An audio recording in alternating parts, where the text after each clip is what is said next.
Ils sont tous là, je vous l'annonçais tout à l'heure. Ce soir, un concert exceptionnel qui sera donné par les jeunes virtuoses Bassem Anas Rmvani au violon, il a juste 12 ans. Andrei Ionita au violoncelle, il a juste 14 ans. Pour nous parler un petit peu du parcours exceptionnel d'Anas et puis d'Andrei, nous avons beaucoup de monde avec nous. Alors bon, on va commencer par l'histoire. C'est un petit peu comme un conte de fées.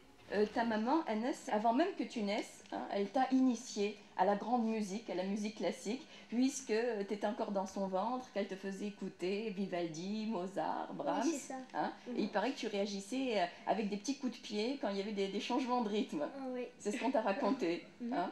Tu démarres très tôt le violon, à 5 ans, je crois. Papa m'a donné le violon et j'ai essayé. Oui, et ça t'a plu tout de suite. Oui.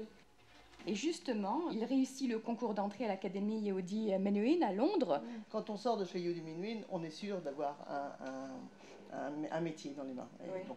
Et je lui ai demandé d'aller voir là-bas ce qui se passait, etc. Il a inscrit Agnès, mais pour moi, c'était juste pour se renseigner. Oui. C'était pas du tout pour passer le concours. Passer le concours, c'était juste comme ça. Il a passé le concours et il a réussi. Ça, c'était une catastrophe. Parce qu'il fallait tellement d'argent pour rentrer dans cette école. Moi, je n'avais même pas pensé. Je voulais juste faire un test. Il va rentrer là, mais de toute façon, il ne l'aura pas. Et c'est à ce moment-là que rentre en jeu l'association Mewel.